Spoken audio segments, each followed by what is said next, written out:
Hello students, in our previous lecture we discussed about the compartmental model and the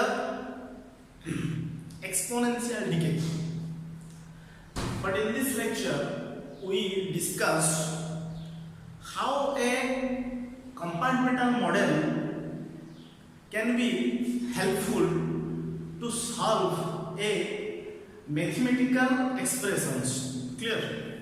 इस lecture में हम ये discuss करेंगे कि जो कंपार्टमेंटल मॉडल होता है ये हमें कैसे हेल्प करता है कोई एक प्रेडिक्शन करने के लिए, कोई एक मैथमेटिकल एक्सप्रेशन को सॉल्व करने के लिए। क्लियर।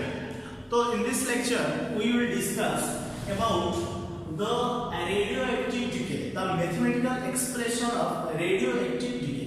क्लियर। ये जो रेडियोएक्टिव डिके का मैथमेटिकल एक्सप्रेशन हम करेंगे आज।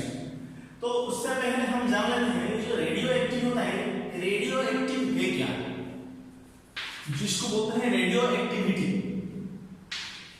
रेडियो एक्टिविटी, ये जो रेडियो एक्टिविटी होता है ये एक न्यूक्लियर फेनोमेना होता है। न्यूक्लियर फेनोमेना, ये एक न्यूक्लियर फेनोमेना होता है, जैसे कि हमारा केमिकल फेनोमेना, फिजिकल फेनोमेना होता है। जैसे मैं बोलूं कि जो केमिकल रिएक्शन होता है, फिजिकल रिएक्शन होता है, ऐसे ही जो ये रेडियो एक्टिविटी में ना न्यूक्लियर रिएक्शन ना केमिकल रिएक्शन होता है ना फिजिकल रिएक्शन होता है, इसमें न्यूक्लियर रिएक्शन होता है। क्लियर। इसका मतलब हमें कोई अगर एक न्यूक्लियस लेते हैं, कोई एटम के अंदर एक न्यूक्लियस होता है, न्यूक्लियस के अंदर जो हमारा अल्फा बीटा गामा पार्टिकल्स होते हैं, ये जो रेडियो एक्टिविटी का प्रॉपर्टी है ये बोलता है कि spontaneously emission of alpha beta gamma function, sorry gamma particles, क्या बोलता है, the spontaneous emission of alpha beta gamma particle from nucleus to from a nucleus to a unstable nucleus। Clear. इसमें तीन ध्यान देने वाली चीजें, एक उन्होंने खास बोला कि spontaneous,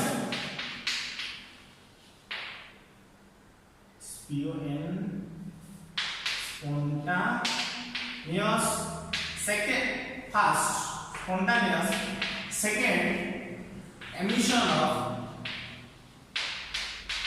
emission of alpha beta gamma particles, third from a nucleus to unstable nucleus। Clear. ये जो सारे प्रोसेस हो रहा है किसके अंदर हो रहा है, दैट न्यूक्लियस के अंदर हो रहा है। एक एटम के अंदर न्यूक्लियस होता है, तो न्यूक्लियस के अंदर ये सब चेंज हो रहा है। मतलब ये एक न्यूक्लियर फेनोमेनन है जिसके अंदर कोई एक एलिमेंट्स होता है, जिसके अंदर जो एटम्स के अंदर जो चेंज स्पॉन्टेनियसली चेंज होता है टाइम के हिसाब से, इन्हें टाइम इंटरवल, ये स्पॉन्टेनियस एमिशन होता है alpha beta gamma particles. Clear. From जैसे ही मान चलो मैं यहाँ पे एलिमेंट ले लेता हूँ, एग्जांपल्स में यहाँ पे एलिमेंट ले लिया, एलिमेंट के अंदर बहुत सारे एटम्स होते हैं, मानो मैंने यहाँ पे एक एटम्स ले लिया, एटम के अंदर अल्फा बीटा गामा पार्टिकल्स ऐसे होते हैं, सॉरी एटम के अंदर न्यूक्लियस होता है, तो न्यूक्लियस के अंदर अल्फा बीटा पार्टिकल होते हैं। ये मैंने ले लिया, इसके अंदर एक न्यूक्लियस में अल्फा बीटा पार्टिकल्स, जो ये न्यूक्लियस है, न्यूक्लियस के अंदर अल्फा बीटा पार्टिकल्स होते हैं, इसमें क्या होता है ना, कहीं पे भी एक अनस्टेबल न्यूक्लियस होता है, जो कि ये जो अनस्टेबल न्यूक्लियस दूसरे एक स्टेबल न्यूक्लियस से अल्फा बीटा गामा जो पार्टिकल होता है एमिशन हो गए, ये अनस्टेबल न्यूक्लियस को स्टेबल कर देते हैं। तो ये प्रोसेस होता है, स्टेबल अनस्टेबल को स्टेबल करते हैं, फिर कहां पे वो जो अनस्टेबल हो गया उसको फिर स्टेबल करते हैं, ऐसे ही ऐसे होते जा रहा है। जैसे हम 20 हम एक गेम फनी गेम खेलते हैं, ऐसे ही ये होता है कि अनस्टेबल को स्टेबल हो जाता है, फिर स्टेबल अनस्टेबल हो जाता है। ऐसे स्पॉन्टेनियस प्रोसेस एक न्यूक्लियस के अंदर हर टाइम चलता रहता है। क्लियर। तो ये जो एमिशन होता है ना ये जो एमिशन का जो रेट होता है, जिस रेट में ये एमिशन करता है, ये एमिशन का इसका जो असर है, इसका जो अफेक्ट है, ये अफेक्ट ना केमिकल रिएक्शन में पड़ता है ना फिजिकल रिएक्शन के अंदर। मतलब मान चले यहाँ पे एक एमिशन स्पॉन्टेनियसली हो रहा है, मैं इसमें टेम्परेचर कुछ दे दूं तो इसमें कोई चेंज नहीं होगा, ये जैसे उसका हिसाब से वो चलेगा। अगर मैं कुछ एक्सटर्नल फोर्स दे दिया तो नहीं होगा। क्यों ना, ये न्यूक्लियर फेनोमेना है, ये ना फिजिकल ना केमिकल रिएक्शन को अलाउ करता है। क्लियर? सो इसका जो रेट है, रेट ऑफ एमिशन, ये कंट्रोल नहीं होता है, अनकंट्रोल्ड है। ये जो किसके बॉस की बात नहीं, ये खुद का मर्जी है, तो ये खुद होता है, होते जा रहा है। क्लियर? इसका मतलब कोई भी एक हमने कोई भी एक रेडियो एक्टिव पार्टिकल ले लेते हैं तो ये देखेंगे कि इसका जो एमिशन वो स्पॉन्टेनियसली होते जा रहा है, स्पॉन्टेनियसली हो रहा है। क्लियर? हमें इसमें कुछ नहीं कर सकते, ये एक अनकंट्रोल्ड प्रोसेस है। क्लियर? ये एक रेडियो एक्टिविटी का जस्ट ये इंट्रोडक्शन है। Spontaneous emission of alpha beta gamma particles from a nucleus to unstable nucleus. Clear? Same element के अंदर, और जिस एलिमेंट के में अनस्टेबल न्यूक्लियस होता है, इस एलिमेंट में आइसोटोप्स होते हैं। ये हमने 11th 12th में पढ़ा था फिजिक्स केमिस्ट्री। क्लियर? ये थोड़ी जानकारी था रेडियो एक्टिविटी बारे में। तो अभी डिस्कस करेंगे what is radio active decay. क्योंकि यहाँ पे एमिशन हो रहा है तो ये ऑब्वियसली जो रेडियो एक्टिव होगा ये डीके होगा, ये डीके होगा कोई टाइम के इंटरवल में। क्लियर? तो अभी पढ़ेंगे, अभी थोड़ा जो मैथमेटिकल एक्सप्रेशन है उसको चेक करेंगे। Clear? What is radio active decay. Suppose मैंने एक एग्जांपल ले लिया कि मैंने एक कंटेनर में, ये कि मेरे पास कंटेनर है। क्लियर? एक कंटेनर के अंदर मैंने कुछ रेडियो एक्टिव पार्टिकल मैंने ले लिया। क्लियर? कुछ number of radio active particle मैंने ले लिया, क्योंकि हमें जो इसमें जो डीके हो रहा है, ये जो डीके होगा उसका जो डीके का जो फाइनल रिजल्ट है उसको हमें पता नहीं है, क्योंकि वो कहां पे भी कितना होगा, क्योंकि हमारा जो डीके का रेट हमें कंट्रोल नहीं कर सकते हैं। तो इसलिए हमें पता नहीं है कि ये 1 घंटे के बाद या फिर 1 दिन के बाद या फिर 1 साल के बाद जो हमने ले लिया रेडियो एक्टिव पार्टिकल्स के डीके होके कहां तक पहुंचेगा। क्लियर? समझ में आएगा? हमें प्रेडिक्ट नहीं कर पाएंगे कि क्या होगा। सो ये क्या है, प्रोबेबिलिस्टिक प्रोसेस। तो मैंने एक कंटेनर में कुछ रेडियो एक्टिव पार्टिकल ले लिया। क्लियर? जब ये लिया, ये जो रेडियो एक्टिव पार्टिकल था उसका नंबर मैंने n ले लिया, n0 क्या है ना, number of particle, number of radio active particle in the time. जब मैंने लिया इनिशियल टाइम, तो इनिशियल टाइम पे t 0 था, मैंने ये ले लिया। तो मैंने इसको t टाइम के बाद, क्लियर, मतलब कुछ टाइम के बाद, कुछ 1 घंटा या फिर 1 दिन के बाद मैंने इसको ये देखा, ये एक एक्सपेरिमेंट हुआ था। क्लियर? एक एक्सपेरिमेंट में बता रहा हूं आपको।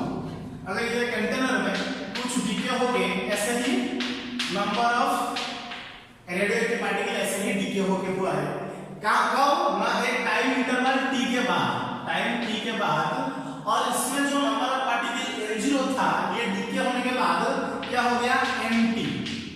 nt मैं इसीलिए ले रहा हूं कि number of radioactive particle after time t। समझ में आ गया? मैंने ये इनिशियली लिया था, और t टाइम के बाद, ये 1 दिन का हो या फिर 1 साल का हो या फिर 2 घंटे का हो, 2 दिन का बाद, और डीके होने के बाद ऐसे कुछ मैंने दिखा कि टाइम इंटरवल t के बाद the number of particles n0 से कन्वर्ट होके nt हो गया। समझ में आ गया? क्लियर? ये इसका जो थोड़ा सा जो फिगर वाला प्रोसेस है, ये उसको समझ लोगे। ये मैंने रेडियोएक्टिव पार्टिकल लिया, क्योंकि मुझे पता है ये साइमल्टेनियसली ये डीके होते जा रहा है, तो ये डीके होके ऐसे कुछ हो गया। क्लियर? तो मतलब ये कम हो रहा है, तो नेगेटिव जा रहा है। ये ध्यान रखो, ये जो यहाँ पे रेडियोएक्टिव पार्टिकल है ये डीके हो रहा है, टाइम के हिसाब से डीके हो रहा है। क्लियर? तो इसको सॉल्व करने से पहले मैं याद दिला दूं आपको कि अगली क्लास में हमने ये देखा था कि जैसे एक जो कंपार्टमेंटल मॉडल होता है ऐसा कैसे पहले करते हैं, पहले उसको कंपार्टमेंटल मॉडल में कन्वर्ट करते हैं, उसके बाद बैलेंस लो उसको पुट करते हैं, उसके बाद formulation of differential equation, then solve of differential equation करते हैं। तो फर्स्ट हम क्या करेंगे ना, कंपार्टमेंटल मॉडल का डायग्राम बनाएंगे।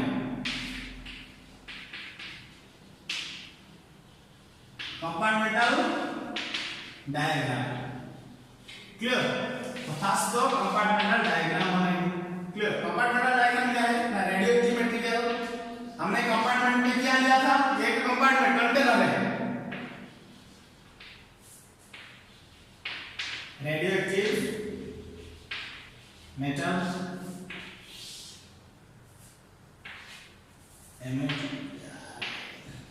रेडियोएक्टिव मटेरियल लिया था, जो उसके बाद हो गया एमिशन हुआ, मैंने बताया था emission of alpha beta gamma particle. तो ये होची एमिटेड पार्टिकल्स क्लियर। ये क्या हो गया कंपार्टमेंटल डायग्राम। रेडियोएक्टिव मटेरियल को मैंने एक कंपार्टमेंटल में डाल दिया, तो क्योंकि ये तो मतलब डीके हो रहा है, तो ये सिर्फ एमिटेड ही होगा क्लियर। तो एमिटेड पार्टिकल्स होगा, ये उसका क्या हो गया कंपार्टमेंटल डायग्राम क्लियर। देन हमें बैलेंस लॉ, ये मैंने जो प्रोसेस स्टेप 1 स्टेप 2 ये मैंने अगली क्लास में जो प्रीवियस लेक्चर में ये मैंने बता दिया था। तो उसके बाद बैलेंस लॉ लेंगे, जो बैलेंस लॉ लेने से पहले हमें कुछ एज्यूम करेंगे क्लियर। हमें यहाँ पे बैलेंस लॉ लेने से पहले हमें यहाँ पे कुछ एज्यूम करते हैं क्लियर, क्योंकि ये एक एक्सपेरिमेंट है, तो एक्सपेरिमेंट में कुछ एज्यूम, तो ये पहले से हो चुका है एक्सपेरिमेंट, तो कुछ एज्यूम करते हैं। First we assume the process is continuous, ये जो डीके प्रोसेस ये कंटीन्यूअसली डीके होते जा रहा है, ये continuous in time, continuous in time clear। ये assume first and second assume we assume ये जो rate of decay ये फिक्स है, जो रेट ऑफ जो जिस रेट में वो डीके कर रहा है ये फिक्स है, तो ये क्या है fixed rate of decay clear. And third मैंने अगेन और एक अज्यूम किया कि इसका जो मास है ये इंक्रीज नहीं कर रहा है। मैंने जो ये बोला है ना कि जो मास है, जो कोई भी एलिमेंट का मैंने रेडियोएक्टिव मटेरियल का जो मास लिया है, ये मास इंक्रीज नहीं कर रहा है, डिक्रीज कर रहा है। तो देन मैं अज्यूम कर सकता हूं there is no increasing in mass clear of the body, जिस बॉडी के अंदर हमें टेस्ट करना है of the body of material clear. मैंने ये तीन अज्यूम कर लिया क्लियर। क्या अज्यूम कर लिया ना, ये जो चल रहा है ये कंटीन्यूअस प्रोसेस में चल रहा है। सेकंड इज है ये जो रेट जो डीके हो रहा है ना, डीके का जो रेट है at the with respect to time ये फिक्स है, डीके रेट फिक्स है, फिक्स हो रहा है। तो उसके बाद जो उसका मास है वो इंक्रीज नहीं करेगा, वेट इंक्रीज नहीं करेगा। तो ये अगर ये हमें अज्यूम करते हैं तो बैलेंस में ऐसे कुछ हो जाता है, the rate of change of radioactive material, rate of change of radio active material clear at time t, the rate of change of radioactive material at the time t is equal to क्या होगा, ये जो DK कर रहा है, DK हो रहा है मतलब सिर्फ नेगेटिव होगा clear, negative of rate amount of radioactive material decay, rate amount of radioactive material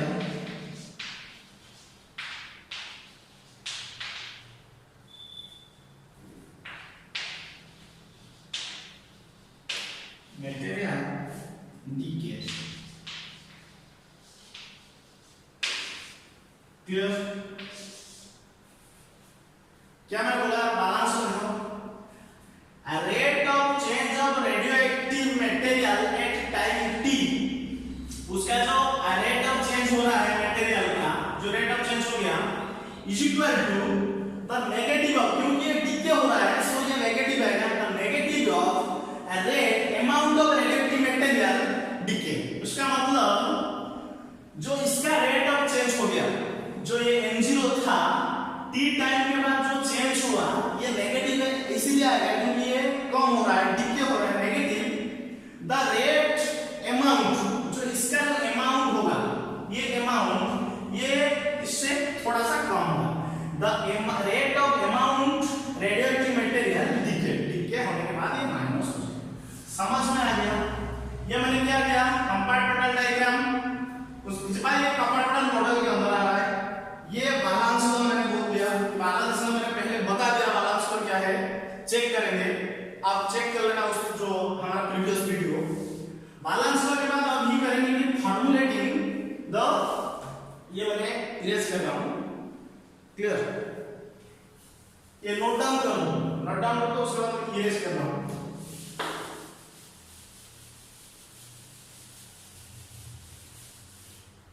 अभी क्या करेंगे, ये बैलेंस लॉ के हिसाब से हमें फॉर्मुलेटिंग करेंगे, क्या clear? Formulating differential equation, clear? हमें डिफरेंशियल इक्वेशन को फॉर्मुलेटिंग करना है, तो क्या करेंगे, यहां पे क्या है, rate of change of radioactive material at time t, मतलब the rate of change of radioactive material is directly proportional to the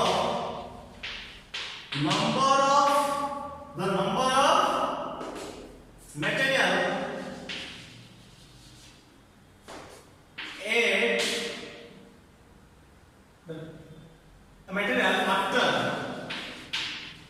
after time t, which means dn upon dt is directly proportional to the n. Clear? समझ में आ गया?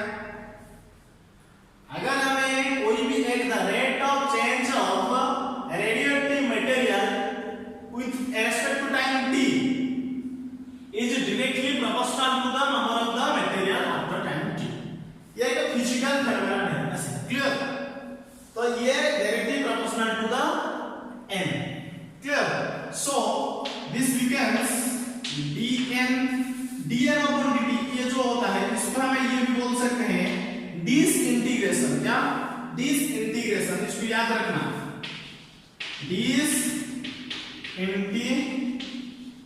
Integration, इसको dn upon dt को हमें disintegration भी बोल सकते हैं, क्लियर?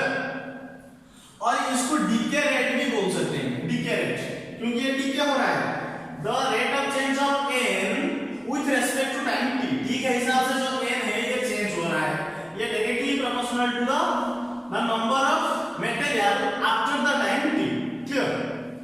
तो अगर ये हम इक्वल टू में कन्वर्ट करें, dn upon dt is equal to क्या होगा, माइनस के, या फिर हमें यहाँ पे के या फिर लैम्डा कुछ भी दे सकते हैं, कुछ बुक्स में लैम्डा दिया हुआ है, कुछ बुक्स में के दिया हुआ है, तो मैं यहाँ पे लैम्डा लिख रहा हूँ, minus lambda into n, clear?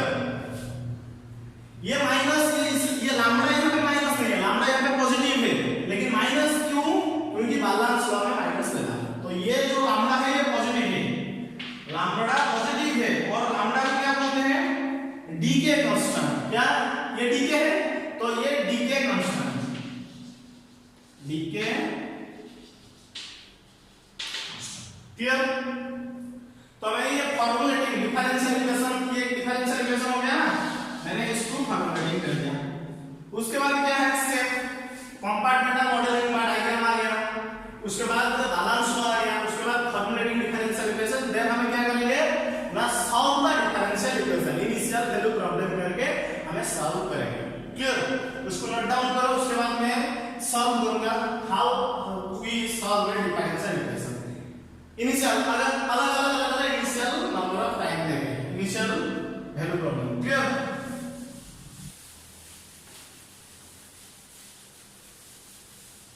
Clear? तो आप देखेंगे इनिशियल वैल्यू प्रॉब्लम या फिर सॉल्विंग डिफरेंशियल इक्वेशन, या फिर हम इसको बोलते हैं इनिशियल वैल्यू प्रॉब्लम।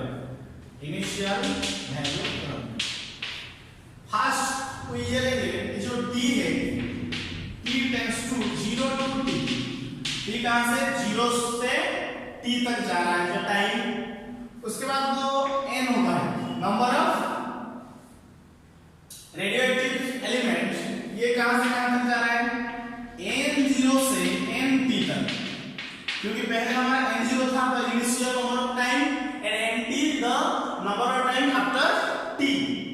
सो हमने जो डिफरेंशियल इक्वेशन क्या लेते हैं, the differential equation is dn upon dt is equal to minus lambda n।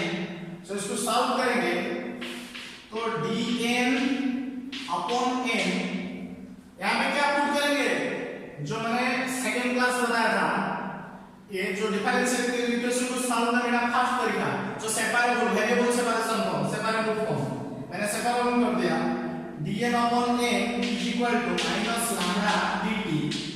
So integrating in both sides मैंने डायरेक्ट कर रहा हूं। Clear?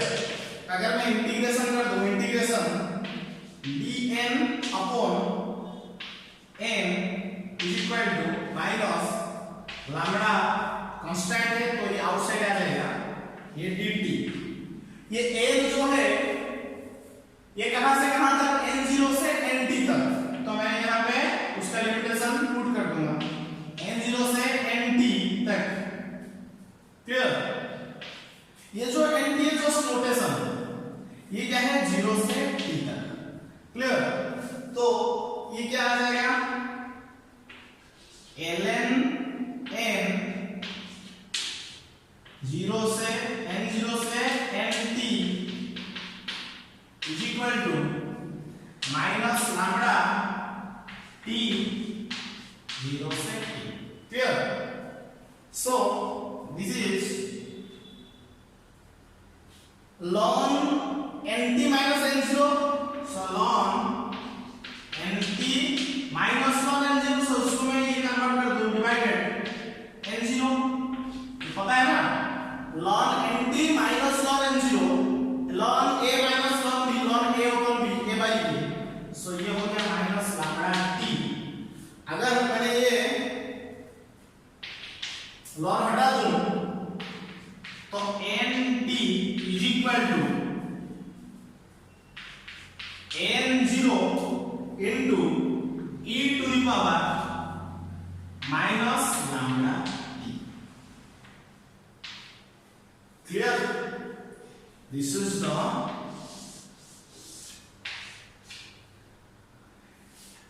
this is nothing but this is the exponential decay। जब हमने previous class में मैंने discuss किया था the exponential decay, this is nothing but the exponential decay। This is nt, the number of radioactive element at the time t। n0 is the number of element in the initial time and t is the time, and in this case lambda is independent, lambda is not dependent any temperature, any pressure or any external force। मैंने बताया क्योंकि ये क्या है decay constant है, जो decay constant होता है ये एक न्यूक्लियर फेनोमेनन होता है, तो ये decay constant not depends upon any temperature, any pressure और any external force. Clear? So this is exponential decay, this is radioactive decay of, या फिर exponential decay of radioactivity. Clear? ये समझ में आ गया डेरिवेशन? क्लियर? ये मैंने इनिशियल वैल्यू प्रॉब्लम किया था क्या, t जब 0 से t तक गया है और n जब n0 से nt दिया है। क्लियर? ये है इनिशियल वैल्यू प्रॉब्लम। और एक हमें दूसरा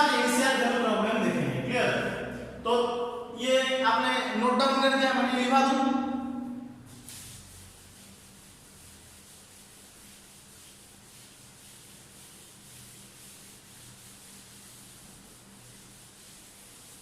ये जो मैथमेटिकल मॉडलिंग है ना, ये सब फिजिक्स और केमिस्ट्री का एक डेरिवेशन है। क्लियर? एक्चुअली इसको बोलते हैं मैथमेटिक्स, ये अप्लाइड मैथमेटिक्स। अच्छा, ये हो गया solving differential equation I will fast. मैंने सेकंड वाला बताऊं। सेकंड, अगर हमें ये दिया हुआ है इंटरवल n t0 n0, अगर ये इंटरवल दिया हुआ है एंड इक्वेशन सेम है, ये वाला इक्वेशन दिया हुआ है, ये वाला इक्वेशन दिया हुआ है और यहाँ पे initial value problem, initial value problem मतलब कंडीशन दिया हुआ है n t0 n0, देन बता रहा है कि find the radioactive decay. Given equation क्या है? Same, dn/dt minus lambda n, ये दिया हुआ है। क्लियर? तो मैंने ये सॉल्व कर दूं तो ये मैंने शॉर्टकट में थोड़ा सा लगा है, तो मैंने ये बता दूं dn/n integration of minus lambda t, so this becomes ln n is equal to minus lambda t, sorry this is dt, clear? तो ln minus lambda t, this became n is equal to e to the power minus lambda t, clear? अगर मैंने इसमें n is equal to, अच्छा sorry यहाँ पे plus c था, c this is just integration, इसमें क्या था इंटीग्रेशन जो डेफिनेट इंटीग्रल था, इसलिए प्लस c नहीं, यहाँ पे इंडिपेंडेंट इंटीग्रल, सॉरी ये नॉर्मल इंटीग्रल है तो ये प्लस c आएगा, तो प्लस c आएगा तो ये e to the power minus lambda t plus e to the power c, so मैंने सॉरी ये e to the power lambda t plus c आ जाएगा, ध्यान से देखना है, this implies n is equal to e to the power lambda t minus lambda t into e to the power c, clear? So मैंने e to the power c को a ले लूंगा, a is equal to e to the power c, then this become n is equal to a e to the power minus lambda, clear? This is मेरा, ये क्या हो गया, ये जो डिफरेंशियल इक्वेशन है, ये जो है हमारा nt भी हम बोल सकते हैं, ये nt, ये मैंने nt भी बोल सकता हूँ, क्योंकि ये जो n है, ये जो n मैंने बताया था, ये n है क्या है, the number of radioactive particle after time t, so after time t ये nt होगा। तो अगर मैं ये वैल्यू पुट करूं, इसका मतलब क्या है, n is equal to n0 and t is equal to t0, clear? n की जगह पे n0 और t की जगह पे t0 लगा दूं, तो इसमें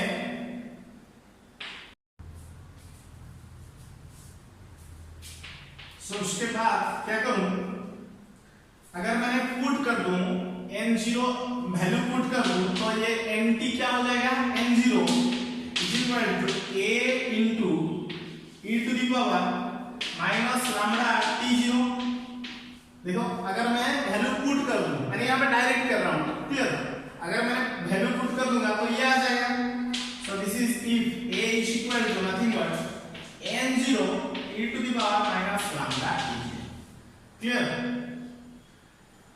इसमें a आ गया, तो ये जो इक्वेशन में, ये इक्वेशन मैंने पुट कर दूं, ये मान लो इक्वेशन मैंने मान दे दिया, put the sorry this is 1, put the value of a in equation 1, अगर a का वैल्यू मैंने यहाँ पे पुट कर दूं इक्वेशन 1 में, तो equation became n0 is equal to a के जगह पे n0 into e to the power, sorry इस पे प्लस आएगा क्योंकि ये a इस तरफ और n0 ये इस तरफ आएगा तो पॉजिटिव होगा, तो n0 is equal to sorry nt is equal to n0 e to the power k into t0 minus t. Clear? But t0 minus t is negative, so this implies nt is equal to n0 e to the power minus k t minus t. Clear? This is the another solution of this initial value problem. Clear? This is nothing but the exponential decay of radioactivity, या फिर हम बोल सकते हैं radioactivity decay.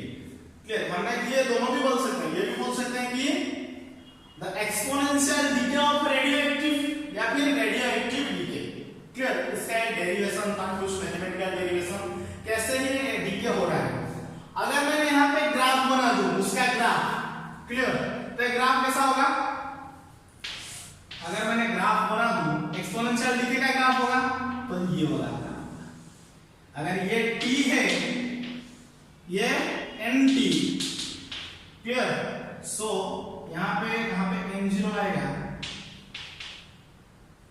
और यहाँ पे t0. समझ में आएगा? ये दिस इज द ग्राफ. मैं बीच में बोलूं, ऐसा कुछ जरूरत नहीं, ऐसे ही ग्राफ ऐसा है, क्योंकि एक्सपोनेंशियल डीके ऐसे ही ग्राफ होता है. क्लियर? समझ में आ गया? ये रेडियोएक्टिव डीके का डिटेल्स था. फिर अभी इस, क्योंकि ये थोड़ा लंबा हो जाएगा, इसमें और एक देखेंगे कि हाफ लाइफ क्या होता है. क्लियर? हाफ लाइफ ये नोट डाउन कर दो, उसके बाद देख चेक करेंगे. क्लियर? नोट डाउन कर दिया, इरेज कर दो. तो हाफ लाइफ क्या है? हाफ लाइफ बोलता है कि ये जो डीके है, decay exactly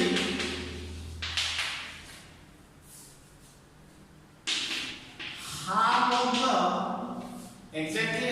of the interval value. Clear? The half of the initial value.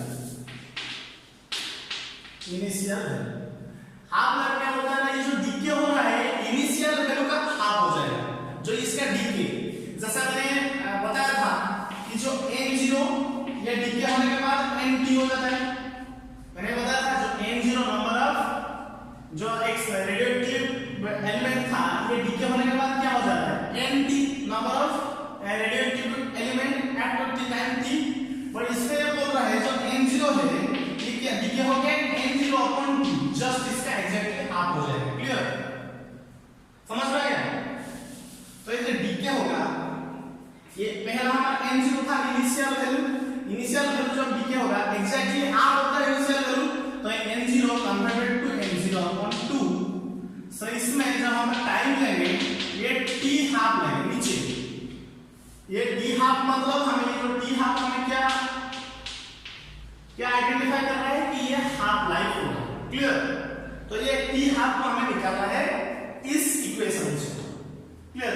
हमें पता है nt is equal to n0 e to the power minus lambda t. So nt के जगह पे हमें n0 upon 2 लिख देंगे. सर ये nt हो जाएगा क्योंकि फर्स्ट n0 था. हाँ ये n0 से nt हो जाएगा, n0 upon t. तो n0 upon 2 is equal to n0 e to the power minus lambda t के जगह पे t हाफ लिख दूंगा. क्लियर? हमें t हाफ निकालना है, t हाफ कितना होगा? तो अगर n0 कैंसिल हो गया तो e to the power इस तरफ आ जाएगा. ये n0 कैंसिल हो गया, ये e to the power lambda t0 is equal to 2. This implies lambda t0, sorry ये t0 नहीं, t हाफ. तो ये t half is equal to e उस तरफ चला जाएगा तो ln2, ये नेचुरल लॉग 2 हो गया. So this implies t half is equal to half life is equal to ln2 upon lambda. What is the value of ln2? 0.69. 0.69 upon lambda. Clear? So T0 is equal to nothing but the ln2 divided by ये क्या है decay constant. The half life is ये इसका क्या हो गया quantitative definition. लेकिन quantitative definition क्या है कि हाफ क्या है हाफ लाइफ क्या है ln2 divided by decay constant. Clear? समझ में आ गया? ये हमारा क्या है हाफ लाइफ. क्लियर? इस जो हाफ लाइफ अगले जब हम धीरे धीरे पढ़ते जाएंगे तो ये हाफ लाइफ का जो कोर्स ज्यादातर आएगा. क्लियर? क्योंकि मैक्सिमम हमें जो कंसीडर करते हैं, जो अज्यूम करते हैं, जो प्रेडिक्शन लेते हैं, ये हमने क्या हाफ लाइफ के यूज करके हमें ये कंसीडर करते हैं. क्लियर? तो अभी थोड़ा 2-3 जो एलिमेंट है उसका हाफ लाइफ हम चेक कर देंगे, उसके बाद कंप्लीट हो जाएगी. क्लियर? अच्छा ये नोट डाउन कर दो ये हाफ लाइफ का इन्हें सब क्लियर करना है. क्लियर?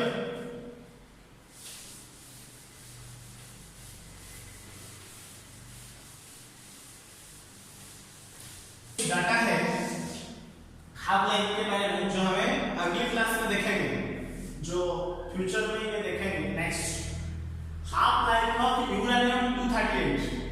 ये जो यूरेनियम 238 इसका एटॉमिक मास. क्लियर? क्योंकि ये जहां पर ये जो एलिमेंट दिया हुआ है ये सब रेडियोएक्टिव एटम है. क्लियर? ये जो रेडियोएक्टिव वाला element. The half life of uranium 238 is 4.5 billion year. ये याद रखना, नेक्स्ट सब्जेक्ट अगली क्लास में करूंगा, ये याद जरूरी है. Half life of carbon 14. Sorry this is 14. Carbon 14. Half life of carbon 14 is 5568 years. The half life of lead 210 22 years.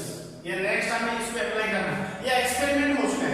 ये एक्सपेरिमेंट वाला है. क्लियर? तो ये कुछ हाफ लाइफ और कुछ रेडियोएक्टिव एलिमेंट का जो लाइफ स्पैन था. क्लियर? तो यहाँ क्या हुआ है mean life average life span जो इसका फॉर्मूला है ये याद करना है. Total life span of all radioactive atom divided by total number of atom. ये क्या होगा 1 upon decay constant. The 1 upon decay constant या फिर रेसिप्रोकल ऑफ डीके कांस्टेंट क्या है मीन लाइफ होगा. क्लियर? जो डीके कांस्टेंट है इसका रेसिप्रोकल होगा. ये था कुछ हाफ लाइफ के बारे में. उसके बाद एक टर्म आएगा carbon dating. Clear? Radio carbon dating. आपको ये ध्यान देना radio carbon dating DATING. Clear? Radio carbon dating. Clear? ये जो रेडियो कार्बन डेटिंग ये बहुत बड़ा सब्जेक्ट है जो केमिस्ट्री में या फिर फिजिक्स में जो रेडियो कौन क्या न्यूक्लियर फिजिक्स में ये बहुत बड़ा रेडियोएक्टिव डेटिंग है. हमें इससे जानना है क्या है. ये ज्यादा हमें नहीं पढ़ने का कोई जरूरत नहीं. रेडियो कार्बन डेटिंग या फिर कार्बन 14 डेटिंग, इसको कार्बन 14 डेटिंग भी बोलते हैं. ये क्या होता है ना कोई भी जो हमारा ये हमने 11th 12th में भी थोड़ा बहुत पढ़ा हुआ है. जो कोई भी फॉसिल्स होता है या फिर कोई रॉक्स, कोई माउंटेन्स, कोई पर्वत ऐसे वगैरह का जो एज निकालते हैं कि आज हम बोल रहे हैं कि जो डायनासोर थे इतने साल पहले थे, वो थे कोई भी सभ्यता का एज बताने के लिए कितने साल से है या फिर ये जो माउंटेन है इतने साल से है. ये जो बताना है क्या बोलते हैं उसको प्रेडिक्शन करना है. ये इतने साल से ये पेड़ है, इसके साथ इतने साल से ये जो पर्वत है पहाड़ है, इतने साल से ये जो कोई भी फॉसिल्स होगा तो एज डेटिंग करते हैं, एज निकालते हैं, इसका उम्र निकालते हैं, एज निकालते हैं, उसको कार्बन रेडियो कार्बन डेटिंग बोलते हैं. क्लियर? रेडियो कार्बन डेटिंग का मतलब क्या है ना सिर्फ एज निकालना. कोई एक कुछ दिया दिया हुआ है तो उसका एज बताओ कि ये ऐसे कुछ डाटा दिया हुआ है तो मांग रहा है कि इसका एज निकालना है। कैसे निकालना है? उसमें रेडियो कार्बन डेटिंग यूज होता है। जैसे कि लगभग जो कार्बन 14 होता है ये लिविंग ऑर्गेनिज्म के बारे में थोड़ा बता दें। जो यूरेनियम होता है ये रॉक्स वगैरह जहाँ पे यूज होता है, जो पत्थर वगैरह ये बताना है। ये कोई एक पेंटिंग वगैरह में ये सब बताते हैं। क्लियर? ऐसे ही radio carbon dating age detect करने के लिए ये इसका एज कितना होगा ऐसे बताना। क्लियर? ये all over radio active decay के बारे में था। अगली क्लास में हमें केस स्टडी पढ़ेंगे। क्लियर? केस स्टडी मतलब उसमें एक एक्सपेरिमेंट हुआ था, वो एक्सपेरिमेंट को पढ़ेंगे। क्लियर? आई होप ये क्लास आपको समझ में आया होगा। अगर समझ में नहीं आया मुझे बताना कहाँ पे समझ में नहीं आया, कमेंट बॉक्स में कमेंट करना। मैं आपको और हो सके